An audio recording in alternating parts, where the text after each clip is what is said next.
pour cette troisième session de ce grand colloque santé de la Sorbonne. Nous allons avec les présidents de session, Christine Clérici, la présidente de l'Université de Paris, et Jean Sibilia, le doyen de la faculté de médecine de Strasbourg, Université de Strasbourg. Nous allons donc introduire cette session, la recherche médicale, les enjeux de progrès et de développement international. Le sujet est certainement un sujet à la fois structurel et un sujet d'actualité, les besoins de la société qui veut innover et se développer. C'est ce que vont nous dire Jean Sibilia et Christine Clérici, et ensuite nous ouvrirons une troisième table ronde pour cette journée. Madame. Bonjour à toutes et à tous. Quelques chiffres pour commencer. 7e rang mondial en termes de publications, leader européen en termes de projets de recherche clinique, projets internationaux à la fois européens mais également avec les États-Unis de façon préférentielle. Quand on regarde ces chiffres, on se dit que la recherche médicale est une recherche d'excellence, ce qu'on connaît depuis de nombreuses années, mais je crois que ça trace bien le paysage, même si, on le verra par la suite, le tableau n'est pas si heureux que ça. Je voudrais rappeler peut-être aussi le contexte de la recherche médicale française, parce qu'elle intègre 3 grandes institutions, les organismes de recherche, donc principalement évidemment l'INSERM, mais également le CNRS, qui ont un double rôle, à la fois de coordonner au niveau national la recherche médicale sur des grands programmes nationaux, mais à la fois d'intégrer les politiques de site avec les universités et les CHU. Le deuxième acteur, c'est évidemment les CHU, qui sont en lien avec les facultés de médecine. Troisième acteur, les universités qui, comme on l'a dit il y a quelques instants, ont un rôle à la fois en formation des filières de santé, mais également un rôle de formation par et à la recherche pour former effectivement des hospitalo-universitaires et des hospitaliers qui auront cette capacité à faire de la recherche ultérieurement. Et puis également qui sont à l'interface, ces universités qui possèdent en leur sein, qui sont souvent pluridisciplinaires, qui possèdent en leur sein les sciences exactes et les sciences humaines et sociales, qui permettent évidemment à la fois de former des étudiants à de nouveaux métiers dont a besoin la santé, notamment les bioinformaticiens par exemple, et également de regarder la santé sur un côté sciences humaines. C'est en fait cette triangulation entre les CHU, les universités et les organismes de recherche qui, donne sa force à la recherche médicale française, à la condition que cette triangulation soit complémentaire et non pas dans une concurrence. Et je pense que ce modèle, qui est assez original, montre aussi que l'on peut très bien faire fonctionner 3 institutions ensemble sans difficulté. Alors je crois que la pandémie a mis en exergue, comme on le disait, les ministres l'ont mentionné à l'instant, la capacité de la recherche française à se mobiliser très activement, de façon plus ou moins coordonnée, mais je pense qu'on peut faire des progrès et on y arrivera. Mais en tout cas, de mettre en place très rapidement des essais cliniques pour le diagnostic et la thérapeutique, mais également de la recherche fondamentale, notamment pour la mise en place d'un vaccin futur. Et je crois que c'est cette capacité à réagir qui est extrêmement importante. Alors le tableau n'est pas en fait aussi positif que l'on pourrait le penser sur mes premiers propos, parce qu'il y a plusieurs éléments à prendre en compte dans la recherche médicale. La recherche médicale, c'est un temps long. C'est une recherche qui nécessite des années. Et peut-être il est parfois difficile à faire comprendre aux politiques que les indicateurs d'impact de la recherche médicale ne sont pas si aisément mesurables en quelques années. Et je crois qu'il faut le répéter sans cesse, la recherche médicale prend du temps. L'autre point, c'est que lorsqu'on regarde le positionnement de la France, eh bien, nous étions 7e il y a quelques années, probablement 8e très bientôt, puis 9e dans quelques années.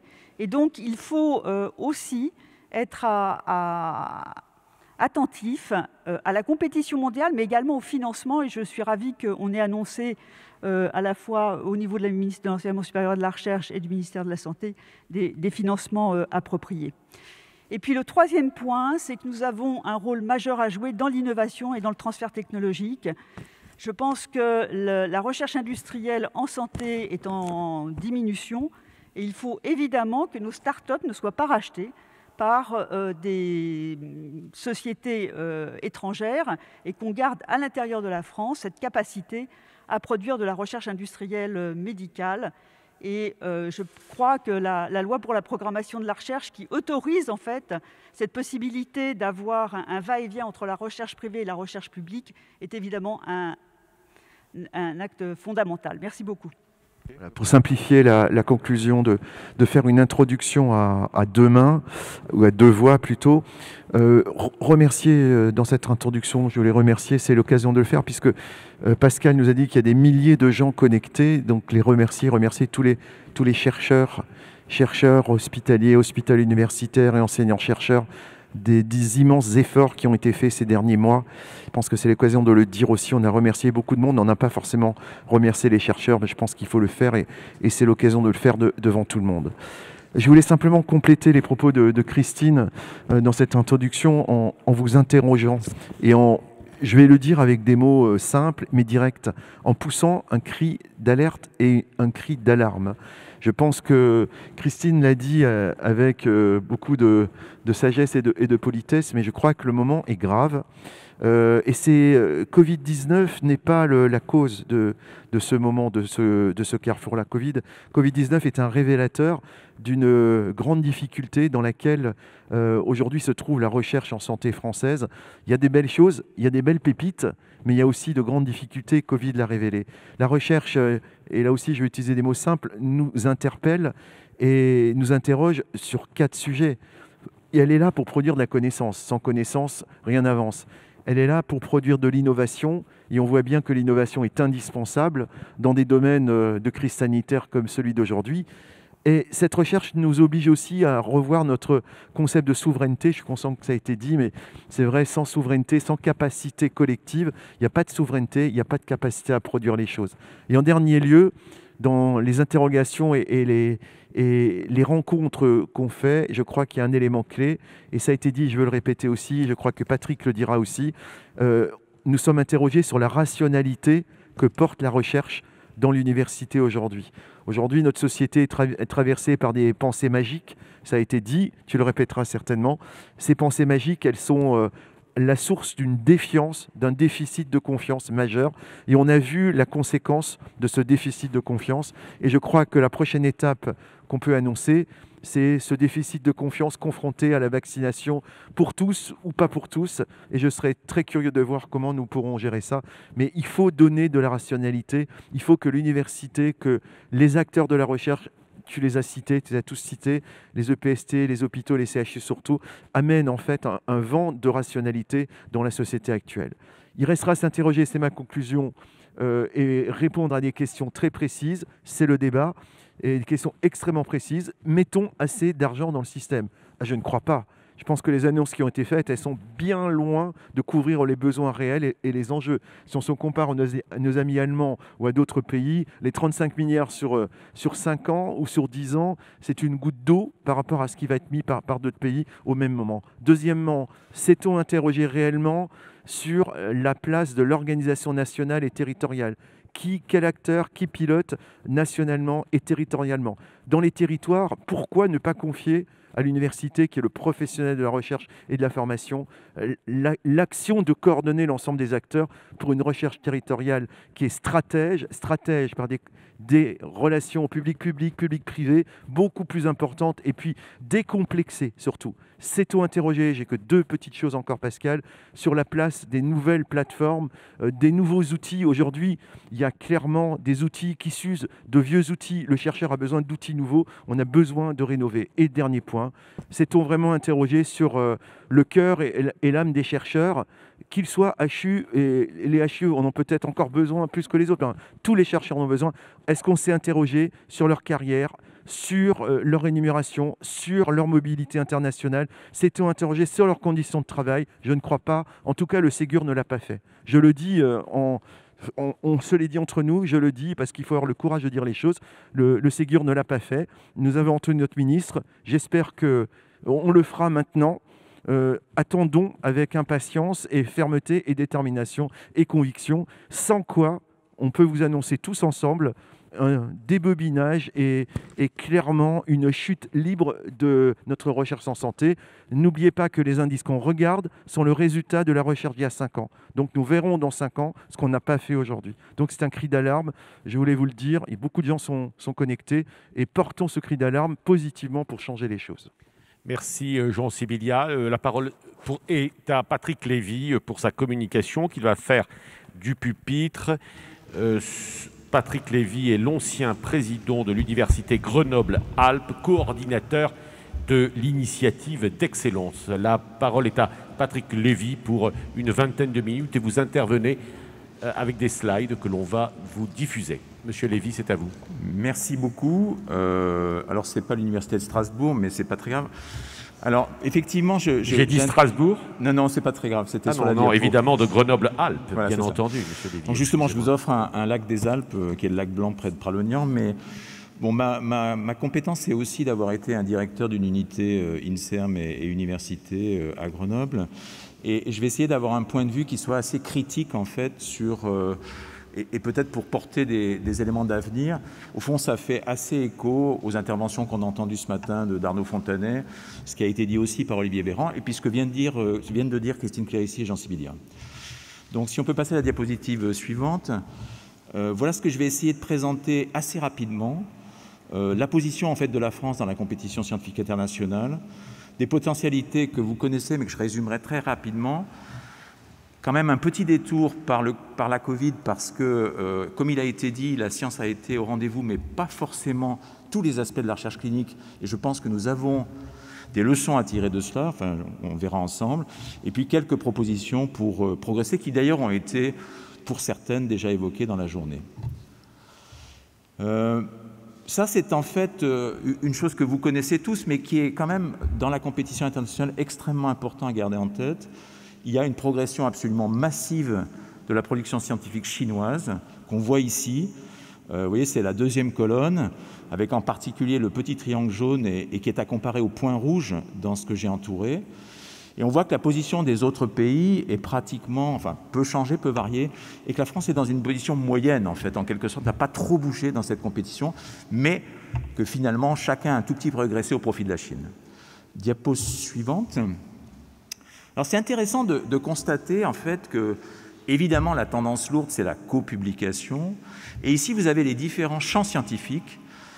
Et vous pouvez regarder, en fait, le champ scientifique que j'ai entouré, c'est évidemment la recherche médicale. Et la petite partie, en fait, grise, correspond à des copublications qui ne sont pas internationales, qui sont purement franco-françaises. Et on voit que, comparé aux autres champs scientifiques, eh bien, il y a une petite marge de progression encore pour la recherche médicale et qu'elle est peut-être encore insuffisamment internationale. Suivante. Alors, maintenant, si on regarde des index qui sont... Je pense que Jean Sibilia a raison. Probablement que ce qu'on regarde là, c'est le résultat d'une recherche qui date de plusieurs années. Néanmoins, c'est intéressant. Et si on regarde la recherche sur médicaments, on voit qu'en fait, la France est assez, dans une position assez médiane, moyenne, ou peut-être on pourrait dire médiocre, et qu'au fond, finalement, en termes de publications, elle ne représente qu'à peu près 2,4% des publications mondiales. Et au fond, le constat brutal, c'est que la France n'est pas spécialisée dans ce champ de recherche. Et si on regarde un indice d'activité dans le top 10%, c'est-à-dire le top des publications, enfin, en tout cas, les 10% qui sont le plus cités notamment, bien on constate là aussi que la France est dans une position assez moyenne, finalement derrière des pays dont on connaît l'impact, la Grande-Bretagne, mais aussi l'Australie, ou le Canada, ou même l'Italie. Et là aussi, on a une tendance qui est un peu défavorable si on compare la période 2004-2006 à la période 2014-2016. On peut le regarder aussi, ça, sous l'angle de l'impact en termes de recherche sur médicaments. Et voici, par exemple, la participation des différents pays européens aux essais industriels initiée dans le monde entre 2015 et 2017. Et vous voyez que la France a un peu régressé en 4e position. Et si on va à la diapo suivante, on peut constater cette régression qui est assez significative. Alors, elle n'est pas massive, mais elle est quand même significative comparée à d'autres pays européens. Diapo suivante. Une autre chose importante, je ne vais pas rentrer dans le détail, mais c'est assez intéressant de constater que ceci est surtout vrai pour les études de phase 1 et de phase 2, donc les études les plus importantes en termes de découverte. Bien sûr que les études de phase 3 ou phase 4 sont importantes, enfin surtout de phase 3 peut-être, mais on voit quand même que l'impact dans ces études initiales de la France est plus modeste que d'autres pays qui sont, entre guillemets, nos concurrents. Diapo suivante. Alors, une fois qu'on a dit ça, le champ de la recherche médicale, il est évidemment immense. Et je voulais juste vous montrer, sans rentrer dans le détail, quelque chose qui a été publié dans le Global Innovation Index, qui s'appelle le futur de l'innovation médicale. Et on voit qu'en fait, il y a des bouleversements qui ont déjà eu lieu et certains qui vont s'amplifier.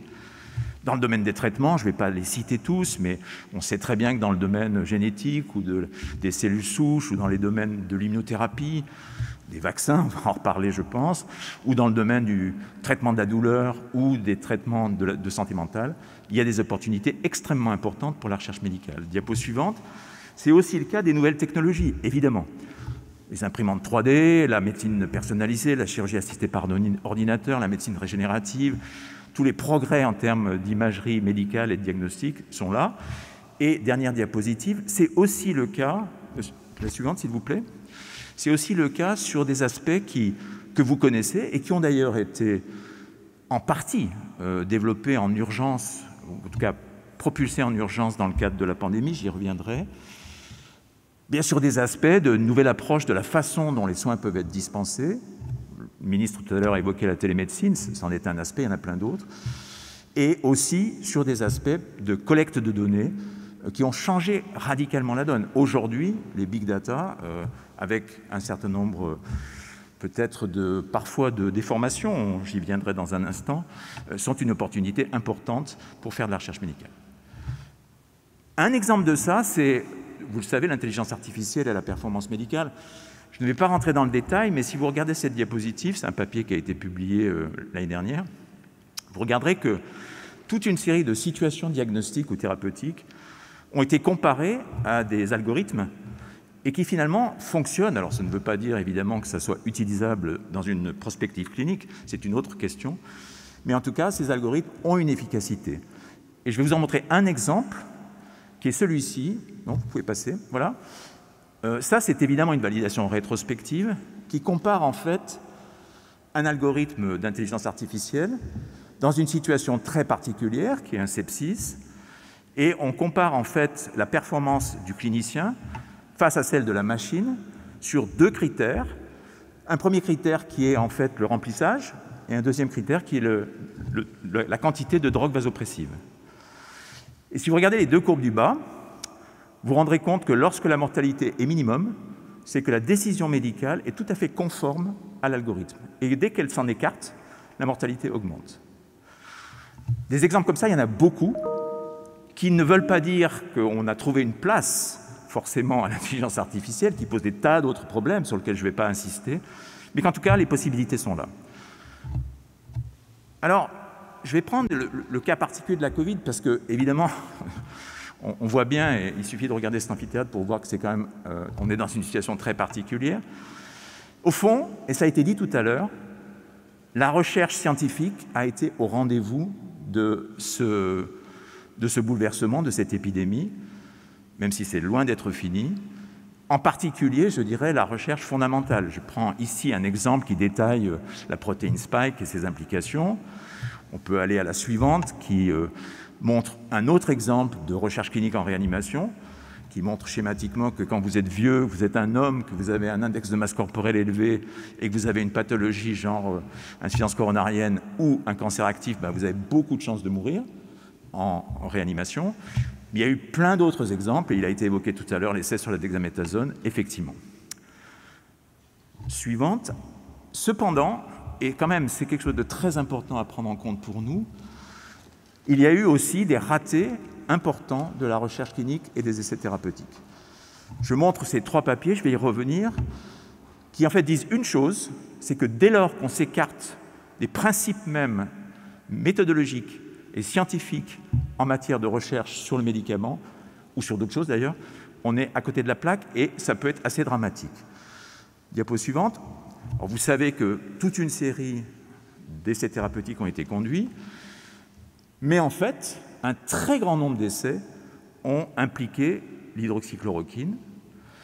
J'ai ici pris ce qui est dans le Clinical Trial Register, mais il y a, vous le verrez après, beaucoup d'essais de par le monde qui ont inclus ce médicament.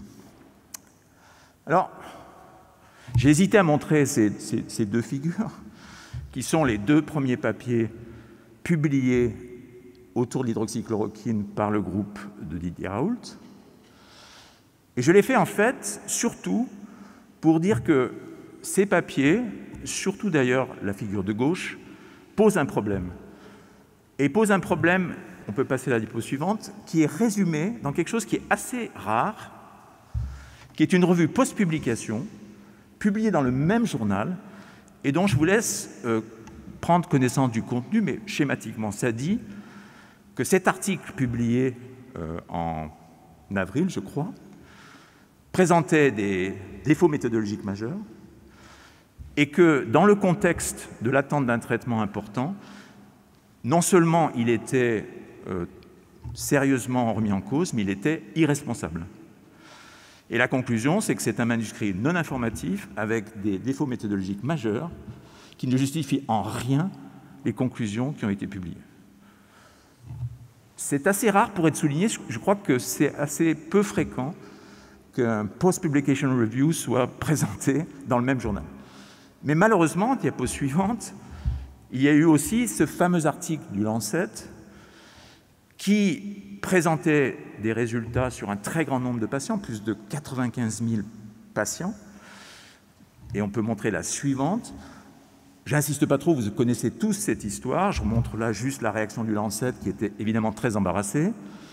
La réaction de l'OMS, et il y en a eu plein d'autres. Et puis, en fait, le fait que 2 articles qui étaient publiés par la même équipe ont été rétractés, l'un dans le Lancet, l'un dans le New England. Et finalement, j'attire votre attention juste sur la conclusion du New York Times qui dit, en fait, finalement, les milliers de papiers qui ont été produits peuvent être peuvent poser un problème parce qu'on se rend compte que beaucoup de gens ont publié sous la pression ou peut-être avec l'idée simplement de présenter leurs résultats en urgence, quel que soit finalement, en s'affranchissant en tout cas un petit peu des règles habituelles de méthodologie.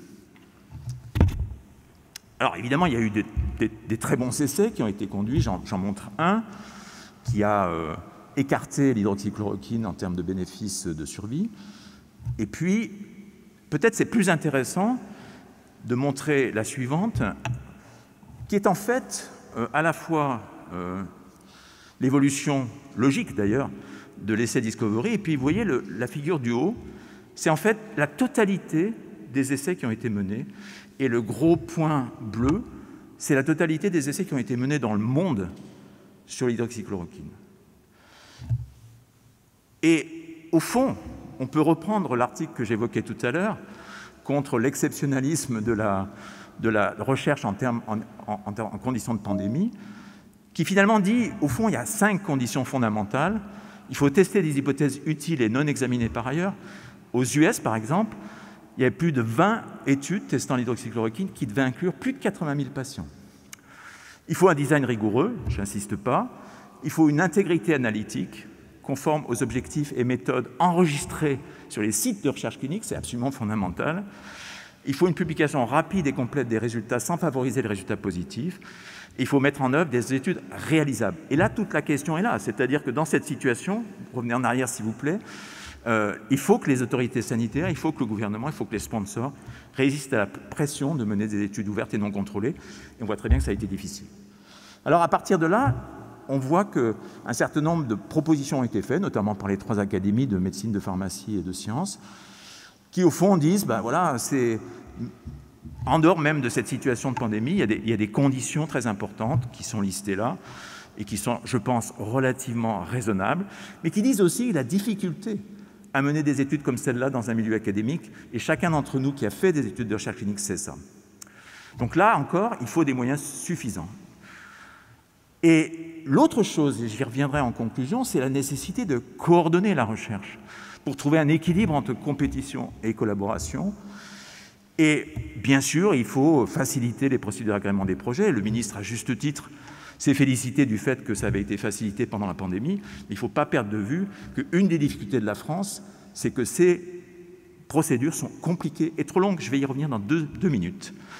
Et enfin, dernière chose, l'échelon européen est un bon échelon. Si on ne fait pas cela au niveau européen, eh bien on se prive en fait d'une possibilité de cohérence et de synergie qui est tout à fait essentielle. Alors, je ne vais pas détailler, mais le LEM, par exemple, et d'autres acteurs ont insisté sur la nécessité de réduire les délais, d'augmenter l'inclusion, la fiabilité. Peut-être dire que la question de la formation initiale est importante, que la question d'associer les associations de patients est tout à fait fondamentale, et que, par ailleurs, la recherche observationnelle est aussi un élément important. Alors, finalement, qu'est-ce qu'on peut tirer sur le plan politique, en quelque sorte, comment améliorer les choses ? Alors, je ne vais pas être très original, je vais citer la CPU, les différentes conférences, mais qui, je crois, en fait, ont essayé de délivrer un message qui est très important. La crise du Covid, effectivement, est un électrochoc pour notre système de santé. C'est un petit peu, je pense, que Jean Sibilla a voulu dire. Et ça conduit, en fait, à s'interroger sur un certain nombre de facteurs. Le sous-encadrement hospitalo-universitaire, et je me réjouis que des propositions soient faites en ce sens, et il y en a vraiment besoin, je pense. Une organisation, j'ai mis mauvaise, mais peut-être médiocre, de la recherche dite clinique, qui conduit à une efficacité qui n'est pas si évidente. Et ça a été mentionné à multiples reprises, un déficit structurel de formation et de recherche en santé publique. D'une certaine façon, je n'ai pas besoin d'insister là-dessus. Il y a une session entière assez remarquable ce matin, d'ailleurs, pour dire comment on peut créer des pôles de santé publique pluridisciplinaires. Mais ce qui est peut-être très important, c'est qu'elles allient effectivement la formation, la recherche et l'expertise citoyenne, et ça a été bien expliqué, je pense que je n'ai pas besoin d'insister là-dessus. Maintenant, d'une certaine façon, il a été dit à plusieurs reprises qu'il fallait une recherche pluridisciplinaire, plus ambitieuse et plus transversale. Il y a aussi la nécessité que cette recherche en biologie de santé s'appuie sur des compétences des laboratoires et des infrastructures. Et ce n'est pas nécessaire que ces infrastructures soient dans des centres hospitaliers universitaires. Aujourd'hui, il y a vraiment la nécessité, et l'université est un cadre spontanément favorable pour ça. Et je crois que c'est aussi la stratégie de l'INSERM, très clairement, que nous puissions nous appuyer sur ces infrastructures. Et puis, les disciplines hors santé, j'ai évoqué tout à l'heure comment l'innovation, les nouvelles technologies pouvaient nous aider, mais à l'évidence, aucune de ces innovations, aucune de ces technologies ne peut véritablement être mise en œuvre sans la contribution d'un certain nombre de nos collègues, de chercheurs, d'enseignants-chercheurs, dans ces champs qui sont des champs qui doivent être absolument associés à ces questions de santé. Voilà, donc la question du financement, je ne dois pas vraiment insister. J'ai entendu, comme vous, le ministre expliquer qu'il allait revaloriser l'enveloppe mairie, et je pense qu'on peut s'en féliciter. Je crois que le rôle de l'ANR comme coordinateur est très important et que, d'une certaine façon, c'est une des questions. Et enfin, je voudrais insister sur la coordination de la recherche en santé dans toutes ses dimensions. L'université, l'INSERM, les organismes de recherche ont un rôle fondamental à jouer, évidemment avec les CHU, et je crois que c'est une des questions, et que finalement, les défauts que j'ai évoqués tout à l'heure ne sont pas tous liés à cela, mais une partie d'entre eux, en tout cas, c'est le cas. Voilà, en conclusion, finalement, ce que je vous ai dit n'est pas très éloigné de ce que la Cour des comptes disait en 2017, qui invitait à renforcer les infrastructures de recherche, à développer la pluridisciplinarité et la capacité à créer un continuum de recherche fondamentale et recherche clinique, qui insistait aussi sur l'amélioration de la capacité d'inclusion.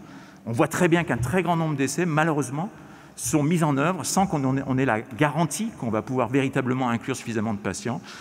Et donc la proposition d'une dizaine de grands pôles de recherche biomédicale est aussi une proposition qu'il faut considérer. Et ma dernière diapositive, je me suis permis en fait de citer Gilles Bloch, sans lui demander son avis d'ailleurs, mais je crois que Gilles, en fait, dans ce texte, a évoqué le fait très important que l'épidémie de Covid-19 avait finalement à la fois entraîné une mobilisation exceptionnelle, nationale et internationale, mais révélait aussi un certain nombre de fragilités. Et finalement, l'essentiel de ce qu'il dit dans ce magazine de l'INSERM de juillet 2020, c'est qu'il faut se poser les bonnes questions et se les poser ensemble. Il faut répondre une à une avec un pragmatisme et une méthodologie sans faille. Et en fait, il faut nécessairement que nous ayons une action collective. Donc au fond, cette crise sanitaire nécessite de préparer au mieux notre système de santé, de donner un nouveau souffle à la santé publique, on l'a vu, et de changer la donne en matière de recherche biomédicale. Merci beaucoup.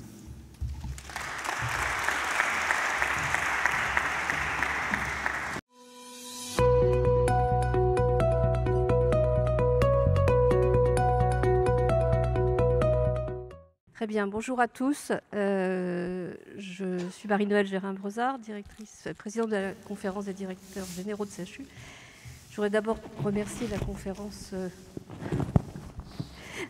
conférence des présidents d'université et les conférences des doyens de l'invitation d'aujourd'hui dans cet endroit prestigieux et pour des thématiques qui ont été tout au cours de la journée passionnantes.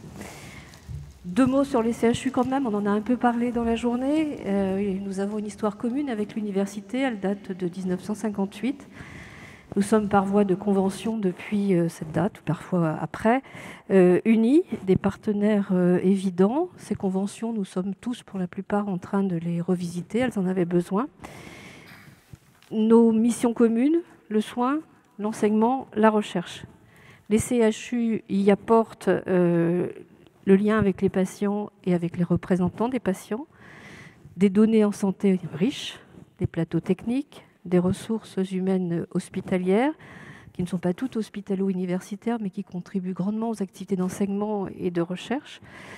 Elles offrent aussi une mixité des savoirs. Notre ministre, tout à l'heure, a insisté sur la recherche paramédicale. Il y a aussi la recherche en gestion, la recherche en management, qui sont des volets qui se développent dans les CHU. Alors nous saluons et nous attendons une ouverture encore plus forte sur le pluridisciplinaire et nous y sommes très ouverts. Le président Chambaz a dit ce matin que la santé n'était pas une affaire d'hôpital. Ça n'est pas qu'une affaire d'hôpital, nous sommes bien d'accord. La gestion de la crise Covid a très rapidement accéléré les décloisonnements entre l'hôpital, la ville, le public, le privé, les petits, les grands établissements. Ceci dans le domaine du soin, et nous aborderons le sujet de la recherche sur lequel des progrès sont encore à faire, c'est clair, au cours de cette table ronde. Ariane ? Merci. Donc Ariane Berdal, odontologie. Donc nous aussi, dans notre discipline, on remercie cette association et on salue cet événement tout à fait intéressant. Et puisqu'on est en pleine effervescence, avec une description le verre à moitié vide, le verre à moitié plein, et que nous voulons tous construire, je voudrais témoigner là que la petite région anatomique que nous avons en charge est actuellement en difficulté, puisqu'effectivement, nous avons tous à porter un masque. Pourquoi ? Parce que finalement, le carrefour oral est un lieu de tous les dangers, un miroir de la santé, un lieu de recherche exceptionnelle, une dimension de la personne en médecine. Et donc, je voudrais vous témoigner que notre corps, notre petit corps, la petite sœur de la médecine, a vécu, quant à elle, dans le cadre de la crise du Covid, une effervescence un peu inégalée. C'est-à-dire qu'effectivement, on a enfin réussi à convaincre pas mal de gens, pas encore tant que ça, qu'on pouvait être des acteurs importants, que la douleur faisait courir le patient vers l'hôpital, même quand on était en crise Covid. Et je voudrais saluer vraiment cette jeunesse. Alors évidemment, nous sommes les seniors, mais nous sommes fiers du relais, parce que finalement, nos jeunes, qu'ils soient titulaires, nos jeunes professionnels de ville. Je salue là un étudiant d'ailleurs, les étudiants en odontologie sont très militants et très proches de nous. Donc j'aurais salué ce mouvement de cette communauté qui est dans une effervescence positive et qui aimerait, excusez-moi, je ne serai pas longue, que l'on considère quand même que quand on veut jouer les Olympiques, on ne va pas s'inscrire aux Paralympiques et que le statut n'est pas au point, c'est-à-dire nous ne sommes pas comme les médecins depuis maintenant presque 10 ans. Donc, petit détail, un AHU temps plein qui fait de la recherche, qui s'enthousiaste, il a 500 € de moins que son homologue médecin dans la même spécialité en chirurgie orale. Voilà le quotidien. Qu'il y ait un peu d'humiliation inutile, qui ne coûterait rien à résoudre. Et donc, faisons des grandes réformes. Nous sommes plus que n'importe quelle autre discipline adhérents à cette réforme, moteurs, mobilisés, mais prenez simplement l'attention de vous dire que même un petit insecte dans une forêt peut jouer un rôle et que si vous l'aidez un tout petit peu, qu'est-ce que ça ira bien. Donc voilà, verre à moitié vide, verre à moitié plein, l'odontologie c'est capital, que ce soit intégré à la médecine ou pas, c'est pas la question. La cavité buccale, on en a tous besoin. Et donc, je remercie d'ailleurs l'INSERM qui un jour a fait une revue avec une dent sur la couverture, mesurant à quel point c'était important. Donc, voyez à quel point la recherche nous passionne et merci encore de cette belle initiative. Alors, on va peut-être enchaîner. Voilà. En proposant à chacun de nos intervenants que nous saluons, peut-être d'intervenir en 2 minutes pour des propos liminaires avant que nous commencions une série de questions. Didier Samuel. Didier Samuel, je sais pas si le micro. Merci. Bonjour. Donc Didier Samuel, moi je suis donc PUPH et pathologue, je suis doyen de la faculté de médecine Paris-Saclay et je suis donc également directeur d'unité INSERM et je préside depuis quelques semaines le CNCR, Comité national de coordination de la recherche. C'est pour cette raison que je suis ici et donc le CNCR est un organisme qui vise à coordonner la recherche hospitalière et qui s'est retrouvé, puisque quand je suis arrivé au mois de juin, à un moment donc en pleine épidémie de Covid, au moment où on parlait de la loi Ségur et où le Ségur de la santé arrivait, la LPPR arrivait, et un constat que j'ai fait d'emblée, c'est que j'étais en gros au milieu du champ de tir et qu'il fallait qu'il y avait un constat à faire, c'est que des enjeux de pouvoir déplaçaient la raison, et ce qui fait qu'on perdait dans ces enjeux de pouvoir la réalité des objectifs de la recherche. Et mon rôle ici, en tout cas, c'est d'arriver à remettre les gens ensemble et à éviter que les gens travaillent en silo. Et j'espère je pourrai en parler tout à l'heure. Jean-Yves Blay, je suis oncologue médical, professeur d'oncologie à l'université Claude Bernard Lyon 1. Je suis directeur général d'un centre de lutte contre le cancer, celui de Lyon, et présidente de la Fédération Unicancer, qui, vous le savez peut-être, rassemble les différents centres de lutte contre le cancer sur le territoire national, qui sont au nombre de 20 sites et 18 établissements, qui ont une action d'enseignement, de soins, de recherche et de prévention sur le thème exclusif du cancer, avec un fort ancrage universitaire, un fort ancrage recherche, avec des interactions fortes avec les universités, les CHU et l'INSERM et le CNRS dans différents secteurs, et pour lesquels la contribution aux programmes de recherche internationaux est assez substantielle. Et ce colloque, auquel je remercie les organisateurs de m'avoir invité, est une occasion pour partager un certain nombre de points saillants sur les questions qui se posent et que nous avons déjà évoquées précédemment. Donc Gilles Bloch, PDG de l'INSERM, bonsoir à toutes et à tous. Bon, je voudrais d'abord remercier la CPU qui organise ce colloque pour l'invitation, remercier mon ami Patrick Lévy qui a fait une très belle introduction sur le panorama international. Et il n'y avait pas que la dernière slide qui était intéressante, c'était surtout le reste qui était remarquablement documenté. Et je crois que quand j'ai pris mon poste à l'INSERM il y a 2 ans, j'imaginais pas qu'on vivrait dans des conditions de mobilisation aussi fortes, à la fois les excellents côtés, c'est-à-dire, j'y reviendrai, l'intrication qui existe entre le monde des soins et le monde de la recherche, et puis certains moins bons côtés de notre organisation de la recherche médicale. Et je pense qu'on a collectivement beaucoup de leçons à tirer, et c'est extrêmement opportun que ces leçons, on puisse les tirer à un moment où on voit arriver des moyens inédits sur le monde de la recherche. Et je pense que la grande question, c'est comment ces moyens vont se répartir. Oui, merci Gilles. Oui, Philippe Berthat, donc moi je suis un ancien du CNRS et de l'INSERM, professeur d'université, plutôt dans le domaine de la génétique moléculaire, toujours directeur de master biotine en management de l'industrie de la biotechnologie. Je suis aussi fondateur et coprésident du pôle de compétitivité santé Eurobiomed PACA Occitanie, fondateur et président de l'école de l'ADN pour ceux qui connaissent. Et je fais le député pendant 5 ans. D'ailleurs, vous avez vu avec quelle justesse j'ai évité l'exécutif, parce qu'il faut quand même qu'il y ait une barrière avec le législatif, surtout quand on a passé la nuit ensemble dans un hémicycle. Je suis donc parlementaire pour 5 ans. J'essaie de mettre mon nez chaque fois qu'on parle d'enseignement supérieur, de recherche, un peu d'innovation santé. Je suis président du groupe d'études sur les maladies rares. Et puis, bon, je suis rapporteur pour avis du budget de l'enseignement supérieur chaque année. Je suis co-rapporteur de la loi de bioéthique sur les aspects recherche et co-rapporteur sur la loi de programmation pluriannuelle de la recherche sur les titres qui ne concernent ni l'aspect budgétaire, et en particulier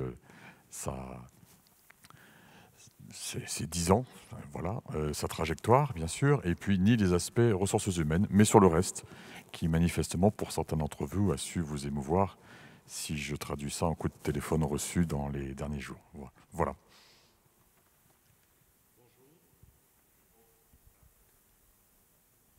Bonjour, ça va? Merci beaucoup d'abord pour l'invitation. Donc, je m'appelle Elias Fatal, je suis professeur à la faculté de pharmacie. Je suis pharmacien et je suis ce qu'on appelle dans le jargon un mono-appartenant.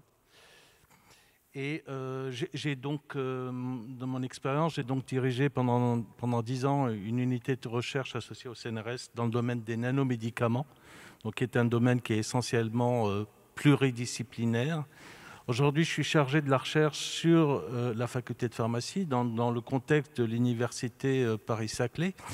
Et mon rôle est de poursuivre la transversalité au sein de cette université dans le domaine de l'innovation thérapeutique. Et c'est à cela que je contribue. Merci. Donc on va peut-être commencer une première série de questions. La première s'adresse à Monsieur le député, si vous le voulez bien. D'abord, vous remercier de nous donner de votre temps, compte tenu de la nuit que vous avez passée. Vous avez dit tout à l'heure qu'il y avait certains éléments de cette loi qui avaient engendré beaucoup de coups de fil sur votre portable ou vos téléphones. Je voudrais aujourd'hui qu'on dépasse les aspects qui ont donné lieu à ces coups de téléphone et qu'on entre vraiment dans le concret du fonctionnement de ce comité territorial que les universités et les CHU vont coordonner. Nous connaissons déjà les CRBSP et l'exercice des CRBSP qui, selon les structures, fonctionnent plus ou moins bien. L'élargissement aux acteurs du territoire, elle est fondamentale. Je le disais tout à l'heure, elle s'est faite très naturellement, ou en tout cas plus naturellement, en matière de soins au cours de la crise Covid. Elle n'est pas parvenue à se faire pleinement dans le domaine de la recherche. Or, elle est indispensable lorsque l'on parle de recherche en santé. Quand on a face à soi des acteurs de la ville, ils sont évidemment, et c'est normal, préoccupés de l'efficacité de leur journée de travail. Quand on a affaire à des plus petites structures hospitalières, ils sont d'abord préoccupés par leurs problématiques de démographie médicale et de soins essentiels à donner à la population qu'ils priorisent, bien entendu. Et donc, ma première question est comment vous imaginez, vous, non pas tant en tant que député, mais en tant que chercheur, les voies et moyens efficaces de mobiliser tous les acteurs de ce comité territorial sur les domaines de la recherche, notamment en soins premiers? Bien, donc vous me demandez finalement quelque part d'être dans la tête de l'exécutif lorsqu'il pond l'article 24 de la LPPR. Bien. Moi, je ne sais pas trop ce qu'il veut, cet exécutif, quand il nous fait cette proposition. Je vais d'abord dire que je ne suis pas du tout troublé par les coups de téléphone. Hein. J'adore ça et que c'est bien normal qu'on soit ciblé quand on est rapporteur par un certain nombre de coups de téléphone et ça m'a permis d'évoluer dans mon jugement. Bon, l'idée, moi, je ne la connais pas. Moi, je vous donne ma vision. Ma vision, c'est quand même avoir effectivement un lieu de rencontre à l'échelle territoriale entre le plus grand nombre d'acteurs possible, que ce soit bien sûr la médecine publique, que ce soit la médecine privée, et puis que ce soit bien sûr l'université, que ce soit bien sûr les organismes de recherche, et que vous savez comme moi que nous avons une particularité quand même très française, c'est que si on fait la sommation de nombre des EPST qui interviennent dans le domaine de la santé, on va aller sur une grande liste à la Prévert. Moi, j'avais même oublié que, par exemple, sur mon territoire, il y avait la DSV du CEA, et Gilles m'en aurait beaucoup voulu, et qu'il faudra aussi penser à les inviter. Mais après, l'idée aussi, alors ça par contre, j'ai beaucoup de mal à faire progresser cette idée, c'est aussi bien sûr la recherche, bien sûr l'université, bien sûr le monde médical, mais aussi ne pas oublier les acteurs économiques, bien sûr les entreprises à travers, comme je suis très fidèle à mon pôle de compétitivité, on a des structures qui peuvent en tout cas en représenter un certain nombre. Ne pas oublier aussi bien sûr les collectivités territoriales, parce que c'est aussi elles qui sont décisionnaires dans beaucoup le développement de nos activités. Donc déjà, c'est d'essayer de les avoir tous autour de la table. Donc ça élargit effectivement des structures existantes. Alors après, c'est poser le problème. Le problème du contenu, moi, je vais vous dire, j'aime pas le côté jacobin. Voilà, il faut que vous organisez comme ça. Il va falloir que vous travaillez là-dessus. Moi, j'avais proposé un amendement que j'ai retiré, peut-être à tort, où justement, il n'y avait pas de leadership dans l'amendement que je mettais, en disant, on leur laisse 3 mois, ils s'organisent. Et puis celui qui prendra le leadership, en tout cas la coordination en tout cas et l'organisation, ça sera celui qui sera proposé dans l'organigramme qu'ils nous présenteront. Ça n'a pas été retenu. On sait tous ici, on ne va pas se mentir, qu'une première mouture avait mis effectivement les CHU comme la coordination. Donc de façon légitime, la conférence des présidents d'université a bien sûr dit, mais qu'est-ce que c'est? Et manifestement, si j'en crois les dires de la ministre, il y a eu beaucoup de négociations un peu longues et délicates qui ont abouti à cette co-coordination. Maintenant, l'objet, ça peut faire un objet de plus qui existe, qui ne sert à rien, qui fait pchit. L'objet, pour moi, il faut le faire vivre. Maintenant, ça sera aux acteurs de s'en emparer. Tout ce qui est interface de discussion, a fortiori dans le domaine de la santé, me paraît totalement princeps, parce que c'est aussi de là que doivent se définir les grands choix territoriaux. Je ne sais pas, moi j'ai un CHU à quelques kilomètres de mon université. Manifestement, il aimerait se développer dans le secteur de l'évaluation des dispositifs médicaux. Voyons autour de la table comment c'est apprécié. Est-ce qu'il y a possibilité, à travers une école des mines qui n'est pas loin, qui justement aussi a une dorsale dans le domaine du vieillissement et du handicap, est-ce qu'il y a des choses à réfléchir? Voilà, c'est ça qu'il va falloir attendre. C'est un carrefour d'idées, un carrefour de projets. Et puis comme toujours, quand les idées seront là et que les projets seront bons, et bien après, on aura déjà in situ quelques potentialités pour les financer et puis pour les faire remonter. Donc moi, c'est tout ce que j'en perçois. Je pense que la phase du Covid a été, comme le disait Gilles, un moment important, parce que moi, je ne veux pas me mettre dans la peau d'un président d'organisme que je ne suis pas et que je ne serai jamais. Dieu m'en préserve. Mais c'est quand même compliqué, par exemple, de parler virologie dans ce pays, quoi. Si vous rajoutez l'IRD, vous rajoutez l'INRAE, vous rajoutez l'Institut Pasteur, là aussi, je peux...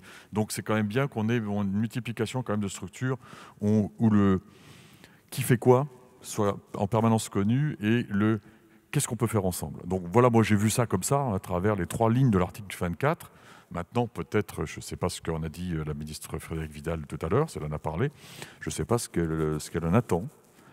En tout cas, là je vais faire un peu de provocation par rapport à mon voisin de gauche. J'espère que ça sera aussi peut-être l'image de ce qu'il faudrait aussi peut-être faire cette fois-ci à l'échelle nationale, avec un habitant redynamisé, plein de pouvoir, avec une personnalité morale, bref, ce que souhaitent nos académiciens de médecine en tout cas. Voilà ce que je pouvais dire. Merci beaucoup. On va revisiter un peu les mêmes questions tout en les voyant un petit peu autrement. Et on peut avoir le point de vue de Didier Samuel, justement, dans cette compétitivité, collaboration, et comment tu vois dans cette dynamique nouvelle les propositions d'un doyen chercheur en exercice. Le constat, c'est que je trouve que les acteurs... D'abord, je trouve que c'est bien qu'on s'intéresse à la recherche, et que la recherche revienne au premier plan, et que la recherche en santé revienne au premier plan, et qu'on ait ce ressenti-là. Moi, je fais partie de ceux qui auraient aimé que dans la LPPR, le mot recherche en santé soit présent, et même qu'il y ait une sanctuarisation du budget recherche en santé. Je l'ai dit à plusieurs personnes. Je regrette que ce n'ait pas été fait. Je l'avais dit lors de la réunion des DU INSERM avec Frédérique Vidal. Je trouve que les acteurs sont tous importants, mais il y a certains ont beaucoup une méconnaissance de ce que fait l'autre. Les CHU, qui notamment ont été, je dirais, un peu dopés par les Covid et le nombre d'essais qui ont été mis en place chez les patients, ont l'impression que la recherche, c'est eux, mais c'est une recherche qui est quand même restreinte aux essais cliniques sur les patients et qui méconnaît un peu la recherche d'amont et la recherche aussi qui est absolument nécessaire, physiopathogénique. On a vu, s'il n'y a pas un séquençage du virus, s'il n'y a pas la mise en place de la compréhension du cycle de réplication du virus, on ne fait rien, ou alors on va totalement à l'aveugle. Donc tout est important, et il est vraiment important que les acteurs comprennent que les CHU comprennent que les unités mixtes de recherche sont vraiment importantes, et ils sont souvent en leur sein, avec en plus, Doc me redit l'autre jour, 40% des UMR sont dirigés par des HU. Donc moi je suis à triple casquette, j'ai été chef de pôle hospitalier, je suis chef de service, je suis directeur d'unité INSERM, je suis doyen de fac, donc on est tous là-dedans. Alors donc je pense que là, il y a clairement besoin que derrière ces, je dirais, ces bisbilles qui sont importantes, hein, il y a des enjeux de pouvoir, le financement aussi, les mairies ça rend fou, et donc il y a quelque part besoin quand même que d'une coordination et aussi que les acteurs travaillent ensemble. Et donc ça c'est quelque chose qui doit être... certains considèrent que les CRF-BSP, j'arrive jamais à le dire, ne sont pas efficaces, ou en tout cas sont efficaces de manière très hétérogène. Il y a ce nouveau concept de territorialité qui ressort. Ben, c'est très important, les territoires. Si on regarde sur les essais cliniques, il y a un point quand même important, c'est que les experts sont souvent dans les CHU. Les industriels, pour les promotions industrielles, vont voir les experts, mais les experts n'ont pas toujours les patients. Et ça, c'est un point faible de nos essais cliniques actuellement. Donc, il faut arriver à augmenter l'inclusion des patients. Les patients, parfois dans les centres hospitaliers. Donc, la tension qu'il y a sur ce sujet entre CH et CHU doit être travaillée, parce que là, il y a besoin aussi de réseaux. Et puis aussi, même au niveau du territoire, la recherche, incorporer de la recherche, pas seulement dans les CHU, mais va tirer le soin vers le haut. On sait que le soin, il est hétérogène sur le territoire. Si on s'éloigne de 80 km de Paris, c'est déjà plus Paris. Et donc, la recherche, et quand on sort, dans un centre hospitalier ou dans un centre hospitalier universitaire, on fait attention à la recherche, on tire la qualité du soin vers le haut. Donc là, clairement, il y a vraiment un besoin de coordonner. Alors la coordination, elle peut être locale, il peut y avoir aussi une coordination nationale via l'ANR ou via une grande agence qui peut s'appeler ANRS, mais avec le mot santé à la place de ce qu'elle est actuellement, une agence nationale de recherche sur la santé. Donc il y a des éléments sur lesquels on doit discuter, mais il faut qu'on arrive à doper notre recherche qui a baissé. Et puis, in fine, quand même, il y a un point majeur, c'est le financement. Hein, l'argent, c'est quand même le nerf de la guerre. Il faut bien l'utiliser, mais il faut réinstiller de l'argent et des moyens dans la recherche. Et ce dernier point que j'ajouterais, sur les carrières HU et sur les carrières, il y a un point qui n'a jamais été discuté, c'est le temps recherche des médecins. Hein, le temps recherche des médecins en France, il n'est pas sanctuarisé. C'est chacun fait comme il veut, tout le monde sur le pont. Il y a des gens qui travaillent 400 heures par jour, d'autres. Et c'est ça, par rapport aux pays anglo-saxons, on ne sait pas le faire. Et c'est ça qu'il faut qu'on change. Merci Didier. On va en fait poser à M. Gilles Bloch, remplir le verre et nous dire quels sont les points forts de notre beau pays dans un contexte européen international, ce qui n'exclut pas que ça existe. Vous êtes d'accord ? Oui, absolument. Je crois qu'on a, malgré tous les constats nuancés qui ont été faits par Patrice, je pense qu'on a des atouts. Et après plus de 10 ans de vraies disettes budgétaires dans beaucoup d'établissements, y compris les établissements hospitaliers, quoi. Je pense aux universités, je pense aux EPST et aussi aux établissements hospitaliers. Finalement, on maintient un rang qui n'est pas si ridicule. Parce que, très honnêtement, il suffit de regarder les moyens de fonctionnement de labos américains ou suisses. Il n'y a pas photo. Si on faisait des ratios par milliers d'euros ou de dollars, on est remarquablement efficace. Alors, cette efficacité, elle est liée à quoi ? Si on verre à moitié plein, et puis après je pourrais donner quelques données sur le verre à moitié vide si vous me le redemandez. D'abord, je pense qu'on a la chance d'avoir un très bon système de soins en termes d'accès, en termes de maillage national, qui permet de faire une recherche en santé qui s'appuie sur des partenaires hospitaliers de grande qualité, même si vous avez aussi souffert au cours de cette dernière décennie, et on a vu la tension dans laquelle était le système. Et ce système de soins, une partie du tissu académique porté par les universités, porté par l'INSERM, porté par le CNRS, puisqu'on est très largement en mixité et très souvent logé dans des locaux au sein des hôpitaux ou à quelques centaines de mètres des hôpitaux. C'est un système qui est extrêmement intriqué. Didier le rappelait, 40% des DU des unités INSERM sont des hospitalo-universitaires. Et j'ai refait le compte, puisque l'INSERM est évalué par le HCRS bientôt. On a autour de 4000 HU qui sont dans les laboratoires labellisés INSERM, ce qui représente à peu près 2/3 du potentiel. Donc je pense qu'on est probablement déjà sur un plafond. Donc un système très intriqué, très intégré, des organisations qui sont mises en place pour encourager la recherche clinique. Je pense au centre d'investigation clinique, je pense au réseau national FCRIN qui fonctionne remarquablement bien en accompagnement pour, disons, la partie la plus complexe des essais cliniques, où il faut vraiment avoir recours à des ressources particulières. Et puis, même si c'est un peu à contre-courant de certaines prises de parole dans le débat sur la LPR, je pense qu'on a la chance d'avoir des personnels qui en grande partie sont des fonctionnaires, qui ont une mission de service public, qui ont une éthique, qui ont certes beaucoup de pression, mais quelque part une stabilité. Et quand on compare à d'autres pays, je pense que ça peut être aussi un vrai atout, aussi bien en termes d'attractivité qu'en termes de qualité. Et parmi ces fonctionnaires, on a des ingénieurs, des techniciens, des personnels administratifs qui assurent vraiment une continuité dans la vie des laboratoires.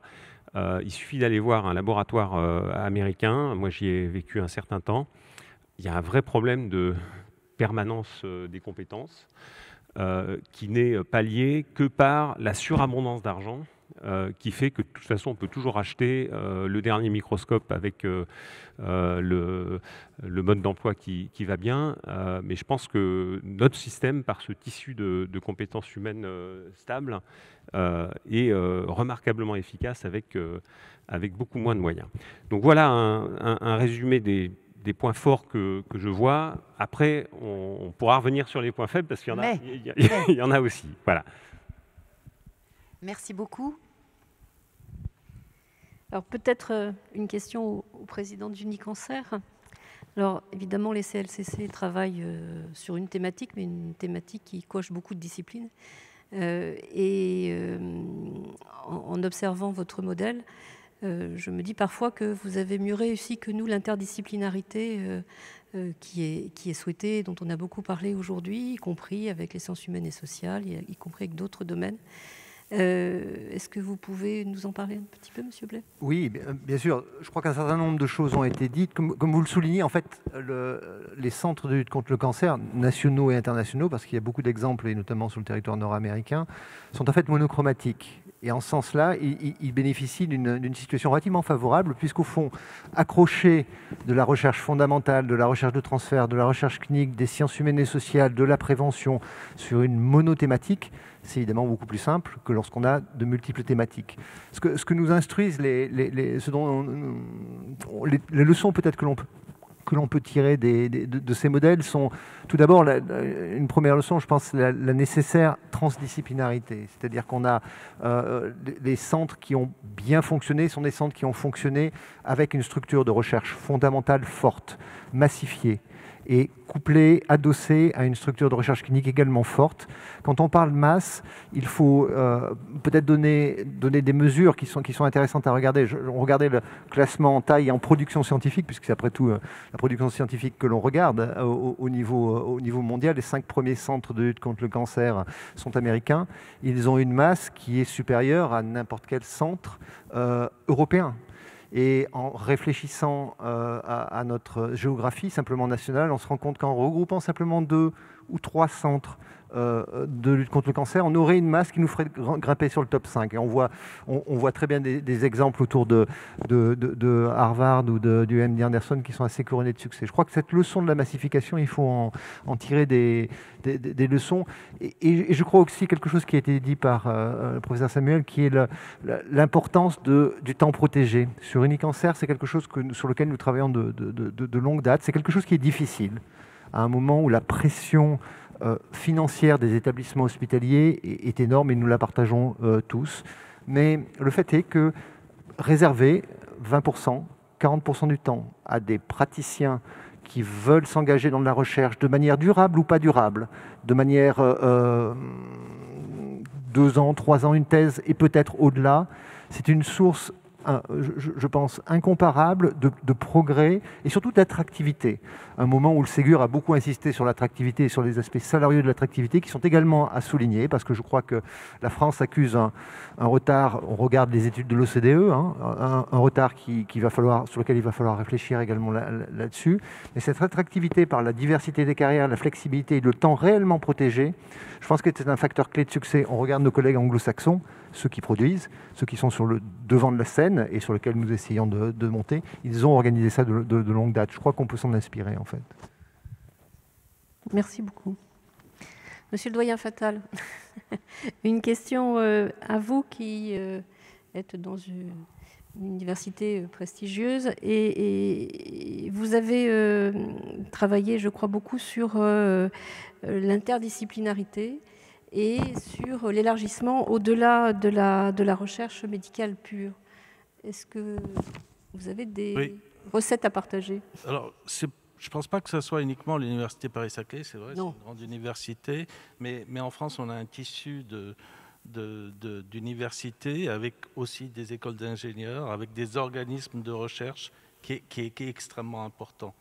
Et quand on regarde de l'autre côté, tout ce qui est technologie de la santé, de manière très générale, donc pas uniquement le médicament, on voit que ça s'appuie sur un nombre de disciplines incroyables. Par exemple, on ne fait pas de la révolution dans l'imagerie médicale sans les physiciens.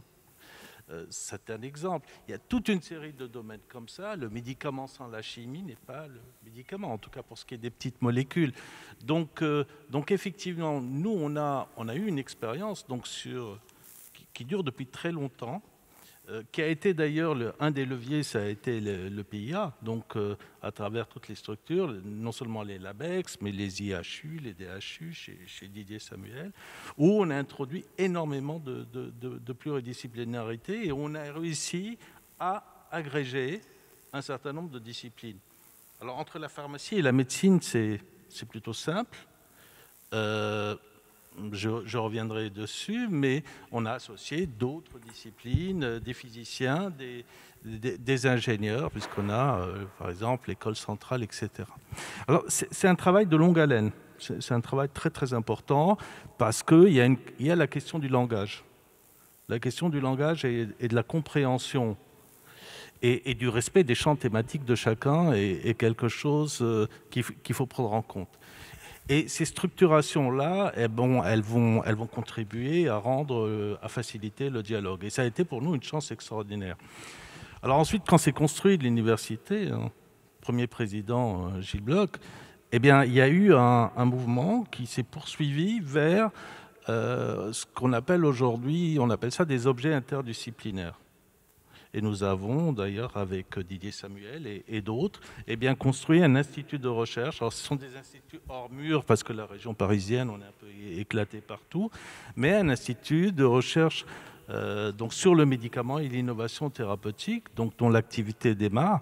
Alors, je n'ai pas le nombre d'équipes en tête, mais il y a énormément d'équipes de toutes les disciplines, pas uniquement pharmaciens, médecins, qui travaillent. Alors, l'idée, c'est quoi? C'est souvent quelque part de partir de la molécule ou d'une technologie et puis d'arriver au pied du malade et de s'adosser à la recherche clinique. C'est notre objectif, avec bien sûr une nécessité de valorisation dans de nombreux cas, et on a des structures, on s'appuie sur les structures qui ont été créées, qui sont la SAT.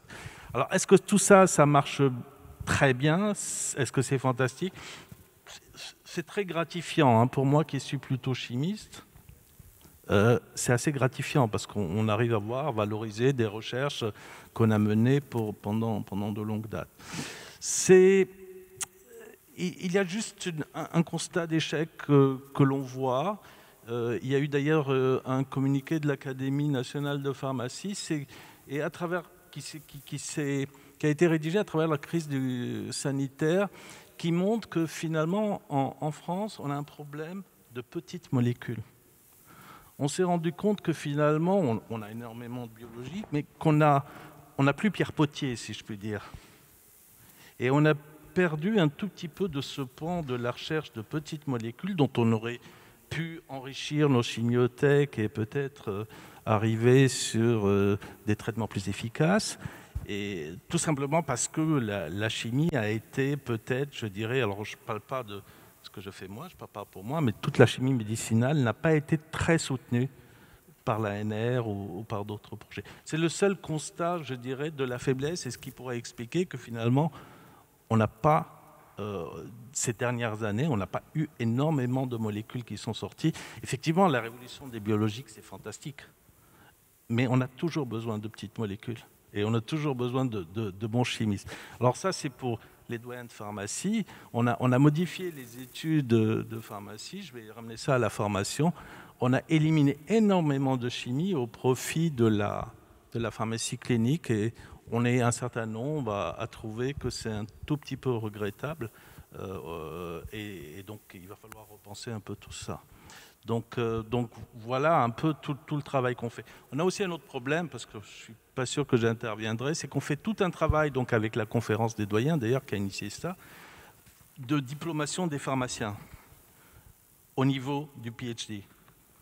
En fait, on a très très peu de nos étudiants qui vont vers les thèses. Et ça nous pose un problème. Ça veut dire qu'ils ont des jobs, et, bon, au niveau de la pharmacie clinique, au niveau des officines, au niveau de l'industrie, il y a d'énormément d'offres après le master. Et malheureusement, on en a besoin dans le contexte des thèses, on les attire très peu. Voilà, j'ai tout résumé. Merci beaucoup. Donc, on revient un petit peu sur Monsieur Gilles Bloch, et puis on pourrait rebondir justement sur ce commentaire sur les carrières, les interfaces, la pluridisciplinarité, le métier de chercheur, les jeunes. Et voilà, donc peut-être commencer par les faiblesses que vous voulez peut-être discuter. Bon, on peut commencer par les femmes et les hommes, hein, puisqu'on a beaucoup de talents dans notre pays, hein, quand on voit comment nos jeunes diplômés docteurs sont courtisés dans des post-docs à l'étranger. Et moi, je reçois plein de messages d'Américains, de Britanniques, disant vraiment les jeunes Français, ils sont extraordinaires. Pourquoi vous ne les gardez pas chez vous? Donc je pense qu'on a un potentiel humain formidable, mais sur lequel on peut probablement travailler dans deux directions qui ont été évoquées et sur lesquelles je veux revenir.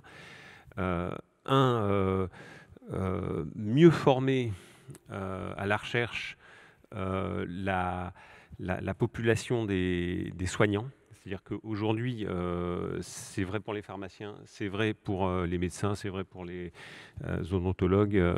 Il faut, on le fait à l'INSERM depuis quelques années, on le fait dans certaines universités, exposer précocement dans la formation en santé au sens large, des jeunes à ce qu'est la recherche. Et je pense que la réforme des études médicales qui est en cours peut permettre de le faciliter. Et puis ensuite, il faut vraiment des dispositifs, les doyens de faculté de médecine que j'ai oublié de remercier dans mon introduction, le font déjà dans certaines facs de médecine, d'identifier vraiment des jeunes brillants et de leur permettre de faire un master, si possible une thèse très précoce. Il y a d'autres systèmes d'organisation des études en santé à l'étranger où il y a vraiment des cursus de PhD avant le MD, et ça, je pense que c'est quelque chose de très important.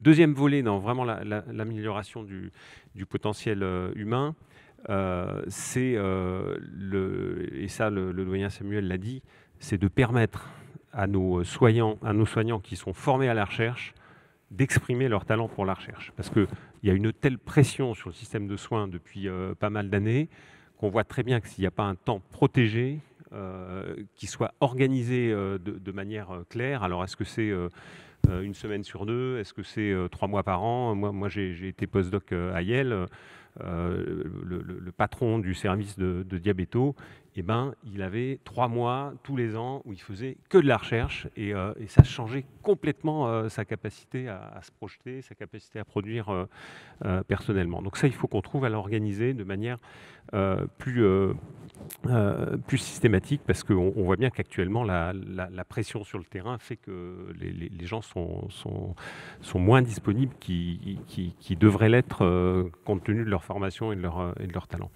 Et troisième point, après j'ai plein de choses à dire sur les choses à améliorer, mais bon, il faut qu'on partage la parole. Je pense que, en tout cas pour l'INSERM, c'est quelque chose qui s'est déjà pas mal fait, mais qu'il faudrait poursuivre.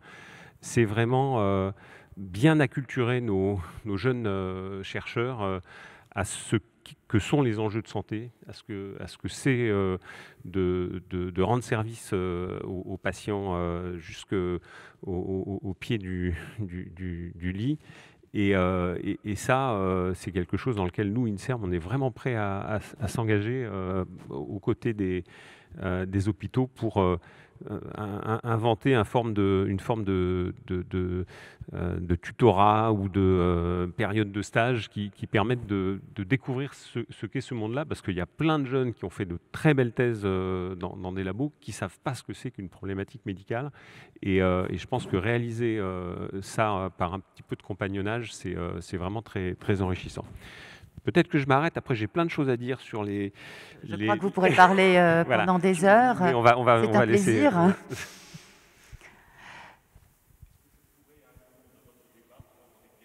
Tout à fait.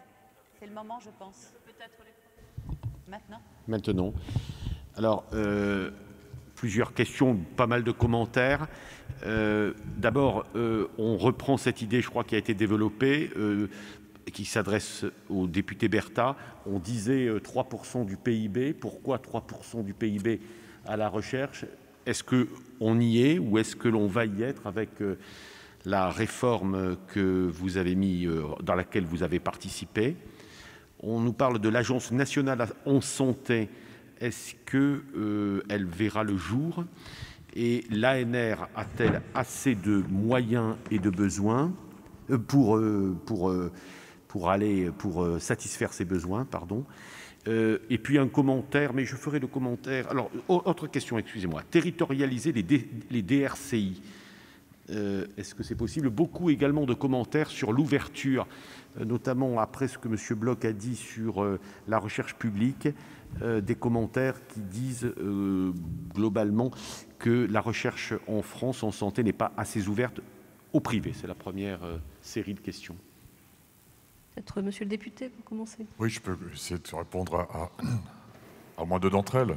Bon, on va évacuer le sujet de l'ANR. L'ANR, effectivement, à l'instar des grandes agences, devait absolument, grandes agences de recherche européennes, arriver à un niveau de satisfaction, c'est-à-dire de réponse positive à des contrats qui devaient vraiment évoluer. Je rappelle de mémoire qu'on était même tombé à quelques 8%, on était aujourd'hui à peu près autour de 16%.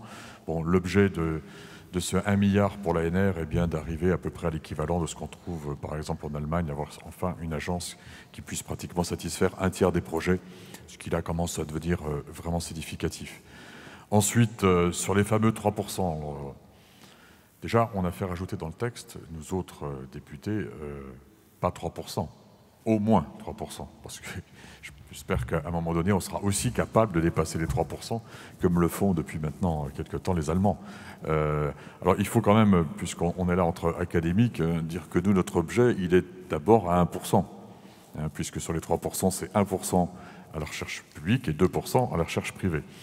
Donc est-ce que la proposition budgétaire qui est faite aujourd'hui va pouvoir répondre sur 10 ans à cette perspective? Je dois dire que beaucoup en doutent. Nous, on a fait, je crois, par voie amendement, j'ai dû faire rajouter déjà une indexation à l'inflation, parce que et puis après, il faut aussi regarder ce que va devenir le PIB par les temps qui courent dans les mois et les années qui viennent. Mais enfin, en tout cas, moi, je veux dire quand même quelque chose, parce que moi, j'aurais aussi souhaité 60 milliards, évidemment, à l'allemande, etc. Bon, moi, je sais quand même d'où on vient. Je suis dans le système de la recherche, à titre personnel, je crois, depuis 86. J'ai vécu la grande misère de la recherche aussi, comme beaucoup d'entre nous. La proposition qui est faite aujourd'hui, oui, elle n'est pas idéale, mais vraiment, on la prend, quoi. On ne se pose pas de questions. J'allais dire take the money and run, c'est pas tout à fait ça, mais en tout cas, il faut prendre cette proposition. Elle est en deçà de nos espérances. On aurait préféré une trajectoire plus courte, on aurait préféré plein de choses, mais il y a eu tellement de promesses de faites dans le passé qui n'ont jamais abouti. Alors je ne sais pas si généralement la ministre Vidal cite l'exemple du quinquennat précédent, où la trajectoire budgétaire a conduit en 5 ans à une augmentation du budget de la recherche de 50 millions d'euros. Donc maintenant, on a une proposition qui est faite. J'espère que le Sénat, dans sa grande sagesse, fin octobre, va valider cette proposition pour qu'en tout cas, nous puissions la mettre en œuvre dès le début 2021. C'est aussi très important pour nos personnels et très important pour effectivement reconquérir l'attractivité avec laquelle, je vois Manuel au premier rang, nous avons beaucoup travaillé en début d'année 2019 et il y a vraiment une vraie urgence. Donc 3%, oui, c'est un accord passé en 2000, oui, on en est toujours très très loin. Il faut que tout le monde s'y mette. Il faut aussi d'ailleurs que la recherche privée vienne un petit peu aussi compléter ses objectifs à 2%. Je voudrais repréciser la question qui était posée par Adrien sur la territorialisation des DRCI. J'aurais dû être plus complet, afin d'ouvrir les essais aux centres plus petits. Je veux bien esquisser une réponse sur ce sujet-là. Dans bon nombre de régions aujourd'hui, je voyais des Bordelais au premier rang, il existe déjà des maisons régionales de la recherche qui, quelque part, consistent à mettre au service de l'ensemble d'un territoire, régional ou sous-régional, des ressources de recherche. Alors, tout ceci participe d'un dispositif un peu complexe en termes de redistribution des financements. Il faut que les parties s'accordent, là aussi. Il faut que... mais ce dispositif d'une DRCI hors les murs des CHU, il est déjà beaucoup en marche. Je vais prendre une autre question. De Théodora, comment augmenter le temps de la recherche, c'est plutôt un commentaire, mais à la fois une question, quand on manque de médecins dans les hôpitaux? C'est un peu la question que je posais tout à l'heure. Il faut augmenter le nombre de médecins en formation et on a 10 ans pour le faire. Il faut qu'ils restent à l'hôpital. Répondez peut-être à notre... Mais il faut voir aussi que c'est, je veux dire, beaucoup de médecins... L'organisation du travail aussi en France, c'est un peu, je le dis, je connais bien les services hospitaliers, c'est un peu en France tout le monde sur le pont en même temps. Et les gens ont du mal à Et donc là, il y a besoin d'une organisation du temps de travail qui permet de dégager du temps. Et je pense aussi que pour l'attractivité des carrières, même pour les hospitaliers et pour les HU, c'est essentiel parce que les gens s'épuisent à être tout le temps le nez dans le guidon, à voir quand on a fait, je veux dire, 1000 fois la même opération, c'est pas la 1001e fois qui va permettre de progresser. Donc il y a besoin aussi d'un temps de respiration. Certains ne veulent pas faire de la recherche, donc il ne faut pas les forcer. Mais certains, pour beaucoup, même pour des hospitaliers, publier un papier, conduire un essai, conduire un travail, c'est valorisant et ça ramène de l'attractivité, je pense, aux carrières. Oui, Jean-Yves Blais. Oui, je pense exactement la même chose. On est face à un problème démographique médical. Effectivement, si on parle de nos structures hospitalières adossées aux universités, nous sommes plutôt gâtés par rapport à des centres hospitaliers généraux qui souvent sont à la peine pour le nombre de médecins. Je crois que c'est un problème de démographie médicale que les réformes actuelles vont on l'espère, permettre de combler. Et c'est sur le temps long que ça pourra se faire. Et en attendant, il faut probablement, mais on l'a dit à plusieurs reprises, ça ne doit pas être un vœu pieux, permettre à des médecins qui souhaitent le faire d'avoir du temps protégé, soit sous la forme de 3 mois tous les 12 mois ou de 2 jours toutes les semaines. Je ne sais pas quel est le meilleur système, mais en tout cas, quelque chose qui est sûr, c'est que sans temps protégé, les nouvelles générations ont du mal à s'inscrire dans un modèle que nous avions, qui était de finir son activité clinique à des heures un peu tardives et de commencer son activité de recherche en soirée et sur le week-end. Je crois que c'est à peu près fini, ça, hein, et il va falloir s'adapter à ce modèle-là. Excusez-moi, mais on peut aussi évoquer la dimension de métiers intermédiaires, c'est-à-dire peut-être que la répartition des tâches par rapport aux patients, à la pathologie, à la prévention, sont à réfléchir dans notre pays. C'est une chose qui a été un peu en récurrence en amont sur la prévention. Il ne s'agit pas de traiter la maladie, c'est de la prévenir. Donc là, il y a peut-être toute une marge de progression qui fait que ça répondra en partie, très en partie, au déficit. Je reprends un peu les propos de M. Rioux qui dit un médecin, il faut 10 ans, et certains métiers intermédiaires, il faut quelques années. Oui, il y a des choses qui sont faites par les médecins qui pourraient être faites par des nouvelles professions, des infirmiers spécialisés, des techniciens spécialisés qui dégagent du temps médical et qui peuvent dégager aussi du temps recherche derrière. C'est bien l'idée sous-jacente des infirmières en pratiques avancées et des protocoles de coopération. Les infirmières peine un peu à se développer, pardon.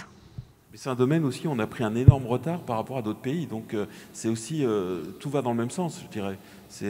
La France, par rapport à des pays anglo-saxons, a pris un retard considérable sur ces aspects-là. Moi, j'ai dans des congrès où il y a des congrès paramédicaux, il y a des Hollandais, il y a des Anglais, mais c'est vrai. Et donc là, il y a vraiment aussi un effort majeur à faire parce que c'est aussi l'organisation du temps de travail dans les hôpitaux. Oui, je suis tout à fait d'accord. Les infirmières cliniciennes dans les pays anglo-saxons existent depuis des dizaines d'années et permettent aux praticiens cliniciens de dégager du temps pour travailler avec elles et en valorisant les activités de chacun. Donc je crois que le sujet des infirmières de pratique avancée, qui est une adaptation actuelle, est un sujet à travailler urgemment. Il y a un commentaire qui d'ailleurs est fait à quelques reprises. Il y a dans la recherche une dimension internationale indispensable. Les jeunes médecins puisque c'est eux qui sont cités là, n'ont pas d'obligation d'aller à l'étranger et c'est un frein au développement de la recherche internationale. Est-ce qu'il y a un commentaire ?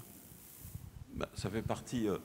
je veux dire, la compétition elle est scientifique, hein, c'est quelque chose d'essentiel, hein, au bon sens du terme, parce que se comparer aux autres, c'est ça qui fait qu'on se tire tout vers le haut. Et ça fait partie de l'enseignement qu'on doit donner à tous les jeunes.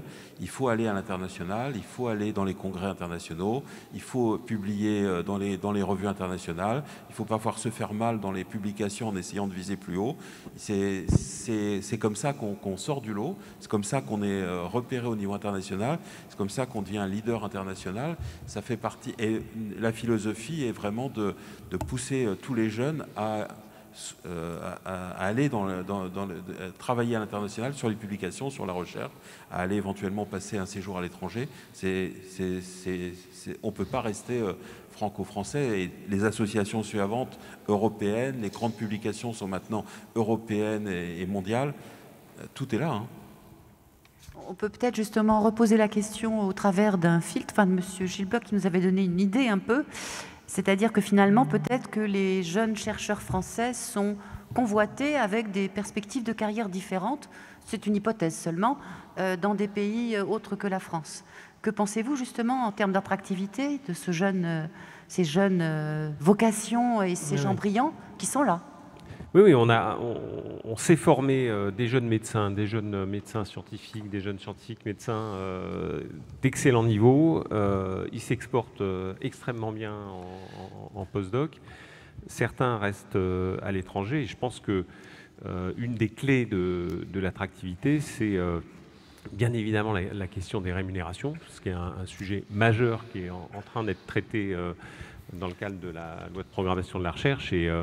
Et là, je pense que même dans le dialogue qu'on a avec nos partenaires sociaux sur les perspectives d'augmentation des rémunérations, on entend plutôt des acquiescements que des critiques. Après, il y a des modalités de démarrage de carrière qui peuvent faire discussion, mais je pense que déjà la revalorisation salariale, c'est majeur. Après, il y a l'environnement de travail. Je le disais tout au début, il y a plein de labos en France où, avant d'acheter un anticorps, avant d'acheter une idée de souris, on vérifie si on a la ligne budgétaire qui va bien, et ça peut freiner la recherche. Il y a plein de pays avec lesquels on est en compétition dans les histogrammes de Patrick Lévy, où il n'y a pas de problème. On dépense, et puis il y a toujours un petit peu d'argent qui reste. Et je pense que là aussi, à travers l'ANR, à travers, on l'espère, un effort sur la part vraiment recherche libre d'emploi du budget des établissements, que ce soit des universités ou des organismes, on va pouvoir retrouver ces marges d'initiative qui n'existaient plus depuis des années et qui clairement freiner l'attractivité, parce qu'un jeune qui a passé 5-10 ans en Suisse ou aux États-Unis, il regarde quand même où il va tomber pour pouvoir continuer à progresser dans sa carrière. Et puis, je pense qu'on a un contexte français, en particulier pour la recherche biomédicale, la recherche au lit du patient, qui souffre probablement d'un certain nombre de lenteurs réglementaires. On a très bien vu à l'occasion de la crise Covid qu'on pouvait changer de braquet, qu'on pouvait aller beaucoup plus vite. Je crois que Olivier Véran l'a rappelé. Et ça, je pense qu'il faut qu'on s'en souvienne, parce que pour certaines recherches thérapeutique, on est vraiment dans une compétition. Il faut que nos jeunes talents puissent s'exprimer, produire, parce qu'ils sont eux-mêmes dans une compétition de reconnaissance. Et donc, au sortir de cette première épisode de crise, il ne faut pas qu'on revienne dans nos ornières, il faut qu'on soit toujours capable de réduire le délai pour un CPP, de réduire le délai pour une autorisation à NSM. On n'est peut-être pas obligé d'y passer tous les week-ends comme on l'a fait pendant quelques mois, mais je pense qu'il y a quelques bonnes pratiques là qui ont été éprouvées et qu'il faut qu'on essaye de garder, parce que c'est vraiment aussi un facteur d'attractivité pour les talents. Je ne sais pas si la question est suffisamment claire, mais Théodora nous signale que l'on peut toujours proposer, j'espère que j'en suis le bon interprète, des stages aux internes dans d'autres pays, mais ce n'est pas possible pour les internes. Est-ce que c'est... Ça arrive. Il y a des doubles cursus, il y a des mobilités internes, enfin je ne sais pas en médecine, mais je pense qu'on les fréquente un peu, on a les mêmes masters, on a les mêmes PhD. Il y a une mobilité internationale par la recherche qui existe de façon quand même assez importante. Et pour les internes, oui, c'était pour les externes. Effectivement, ça a été corrigé. Voilà, ils viennent de le corriger. Excusez-moi. Pour les externes, c'est vrai que la mobilité, elle est plutôt dans le sens étranger vers France que France vers étranger. Et ça, c'est quelque chose qu'on doit travailler parce que, notamment sur les équivalences universitaires, je dirais la troisième année de médecine est l'année, je dirais peut-être la plus facile à organiser en stage à l'étranger. Je pense qu'il faut qu'on y travaille. Ça, c'est un point majeur. Ça, c'est la faiblesse d'Erasmus qui avait été aussi... Erasmus va beaucoup, en tout cas en médecine, va beaucoup dans le sens pays européen vers la France plutôt que France vers pays européen. Et ça, on doit développer ça. Donc je pense qu'on doit y travailler. Et on doit se forcer à avoir des équivalences universitaires pour pas que l'étudiant perde son année. Ça, c'est essentiel. Je sais que Jean Sibilia y travaille. Il y a peut-être un dernier commentaire. On peut clore peut-être cette table ronde si les présidentes... Alors, il y a peut-être un peu polémique, ça s'adresse à M. Bloch et à M. Bertha. Comment se fait-il que les responsables de la recherche n'ont pas su mettre de l'ordre dans les débats incompréhensibles et qu'il y a eu à l'occasion de la crise sur la recherche. Ça pourrait peut-être conclure cette table ronde. Bon, je veux bien commencer. Voilà, c'est pour que l'on se sépare. Bon, les débats, ils ont d'abord eu lieu dans la sphère médiatique. Je pense qu'on a assisté à un emballement médiatique pendant des semaines où on ne parlait que de Covid-19. Et bien évidemment, on est dans une culture académique dans notre monde de la recherche où c'est impossible de brider la parole d'un chercheur qui est totalement légitime pour s'exprimer sur son domaine de compétences. Après, la difficulté, c'est que l'avancée des connaissances est une construction collective. Ce n'est pas une construction individuelle. Et je pense qu'il faut que nous, institutionnels, l'INSERM, les universités, les CHU, on sache occuper mieux l'espace médiatique pour porter une parole collective construite qui, quelque part, est beaucoup plus légitime qu'une parole individuelle. Même le meilleur chercheur, si on l'amène un petit peu en dehors de son champ de compétences, il peut dire à peu près n'importe quoi. Donc je pense qu'on a un rôle à jouer, nous, institutions de recherche, de formation, de soins, dans le dialogue avec la société. On ne nous a peut-être pas assez entendus dans ces paroles représentatives de la construction collective. Je vous remercie. Je crois que le temps imparti à votre table ronde passionnante est maintenant terminé. Les débats reprennent avec la dernière session avant la conclusion dans 10 minutes. Merci. Merci beaucoup.